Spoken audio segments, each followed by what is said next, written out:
दोस्तों नमस्कार। आज मैं इस पोस्ट में बताऊंगा कि बेटियां किनके घरों में जन्म लेती हैं।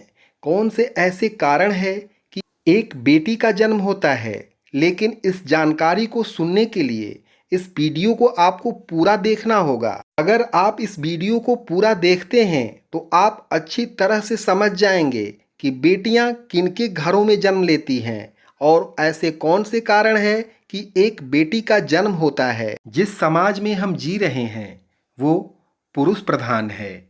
यहाँ पर आज भी जब लड़की का जन्म होता है तो ज़्यादातर घरों में मायूसी छा जाती है। परंतु आपको यह जानकर हैरानी होगी कि लड़की का जन्म हर किसी के घर में नहीं होता है, बल्कि उस घर में होता है जो भाग्यशाली होते हैं और अपने पुण्य कर्म अर्जित किए होते हैं।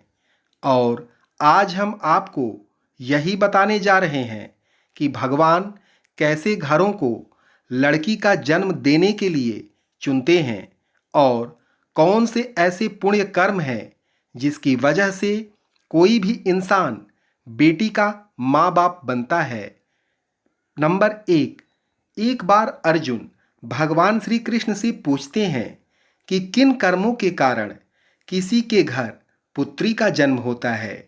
तब श्री कृष्ण भगवान अर्जुन से कहते हैं कि हे पार्थ, अगर किसी के घर बैठे भाग्य से होते हैं तो बेटियां सौभाग्य से होती हैं।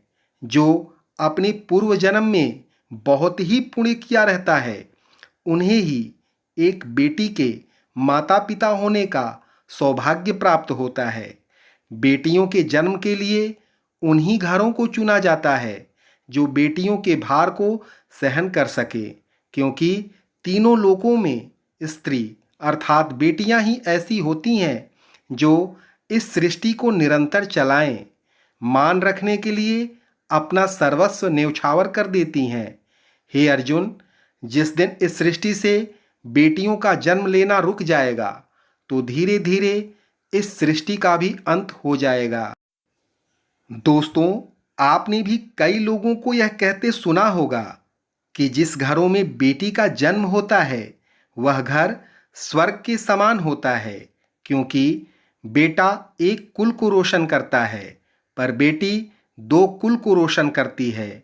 दोस्तों, आजकल आप सुनते ही हैं कि किसी परिवार में किसी के मर जाने के बाद बेटियां या बहू उनका वर्णन नहीं कर सकती, पर ये सरासर गलत है, क्योंकि रामायण में बताया गया है कि प्रभु श्री राम के पिता श्री दशरथ जी की मृत्यु हो जाने के बाद माता सीता ने अर्थात राजा दशरथ जी की बहू ने ही उनका पिंडदान किया था, जिससे उन्हें जन्म मरण के चक्र से मुक्ति मिल गई थी।